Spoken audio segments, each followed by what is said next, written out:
The phone buzzed on the nightstand at 2:17 a.m., and the screen lit up with a name I hadn't seen in 2 years. Lila, man of honor. My stomach folded in on itself before I even touched the glass.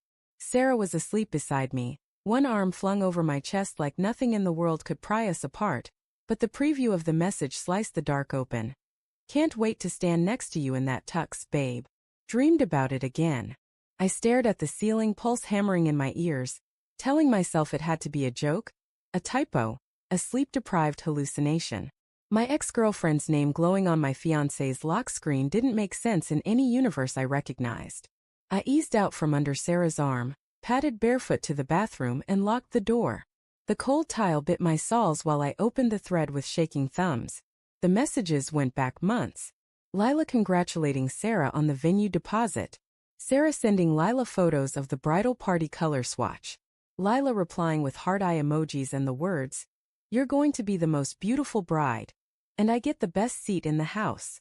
There were voice notes too, Sarah's laugh, low and private, the kind she used to save for me when we first moved in together. I pressed play on one dated 3 weeks ago. I keep picturing you in that charcoal suit standing right there while I say yes to forever. Don't be late, okay? My knees buckled.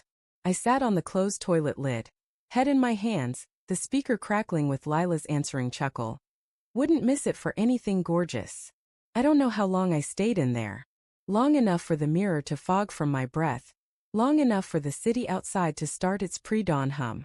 When I finally crept back to bed, Sarah had rolled onto her stomach, hair fanned across the pillow like spilled ink. I lay on my back, eyes wide, replaying every moment I'd missed.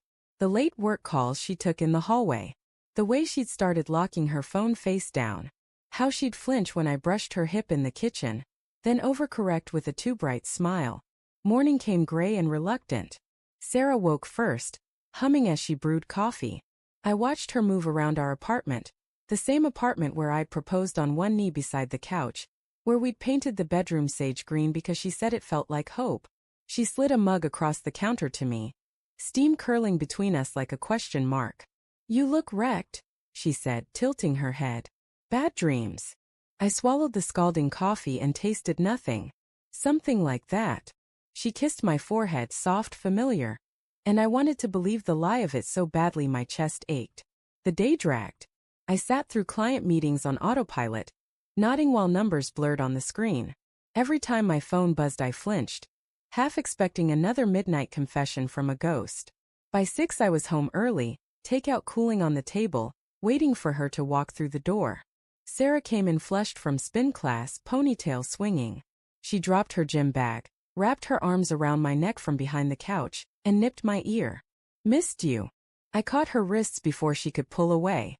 "We need to talk." The playful light in her eyes dimmed. "Okay." I opened the thread on my phone, screenshot after screenshot I'd taken in the bathroom's blue glow, and laid the device between us like evidence. Her face drained of color so fast I thought she might faint. She sank onto the ottoman, hands clasped between her knees. "Explain the man of honor thing, Sarah. Explain why my ex is dreaming about standing next to you at our wedding." She opened her mouth, closed it, opened it again. "It's not what you think." "Then tell me what it is." My voice cracked on the last word.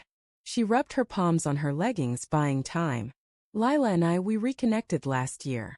You were on that Denver trip, remember? I ran into her at the farmer's market. We grabbed coffee. It was nice.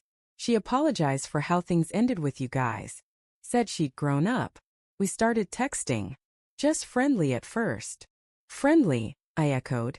The word tasted like rust. Sarah's eyes glistened. "I was lonely, Jake. You were gone all the time, new job, new hours. I felt invisible." Lila listened. She got me. And somewhere along the line the lines blurred. I didn't mean for it to happen. Blurred how far? She looked away. We kissed. Once. In her car after the cake tasting. I stopped it. Told her it was a mistake. But I couldn't bring myself to cut her off. She makes me feel seen. Like the version of me before mortgages and seating charts and pretending everything's perfect. I laughed, a sharp, ugly sound. "So you made her your man of honor." I thought if I gave her a role, a public one, it would force everything back into the light. Turn whatever this is into something harmless. A joke we could all laugh about later. A joke, I repeated.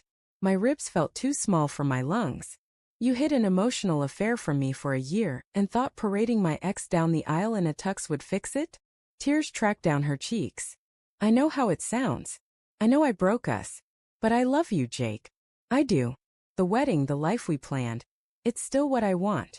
I was going to tell Lila no, that she couldn't stand up with me. I swear I was. I stood, needing distance from the tremor in her voice. When? Next week. After the final fitting. Next week. I dragged a hand through my hair. Jesus, Sarah. She rose too, reaching for me. We can get through this. Counseling, transparency, whatever you need.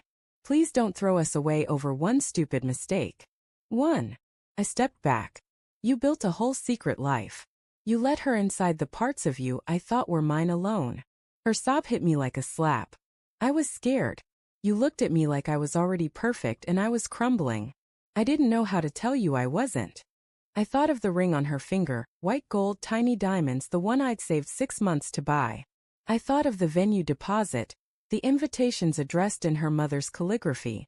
I thought of the way she used to trace circles on my back when nightmares woke me, whispering, I've got you. Stand up with whoever you want, I said, voice flat. But it won't be at our wedding because there isn't going to be one. The silence that followed was deafening. Sarah's knees buckled. She caught the back of the couch to stay upright. Jake. I deserve someone who chooses me every single day.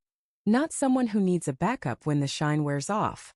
I pulled the ring box from my pocket, the one I'd been carrying for the final fitting, and set it on the coffee table between us. Give that back to me or don't. I'm done begging for a place I thought was already mine. She stared at the velvet box like it might bite her. You're really walking away? I'm walking toward something that doesn't make me question my own memories.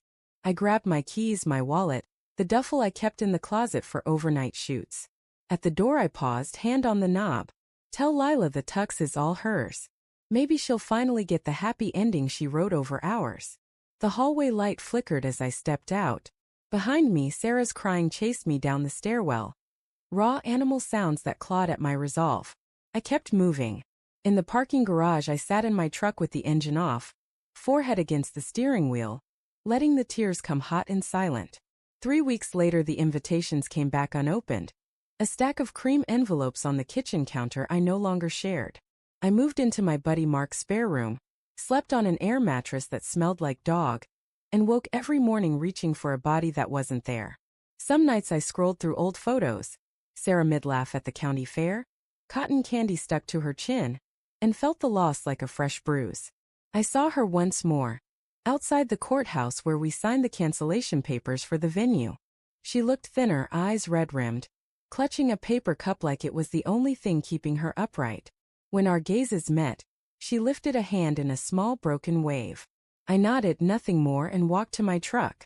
Love isn't a promise you keep when it's easy. It's the choice you make when the hard parts show up. Sarah taught me that the hard way. And the ring I never got back still sits in a drawer at Mark's, catching light every time I open it to find a clean shirt. Proof that some things glitter long after the story ends.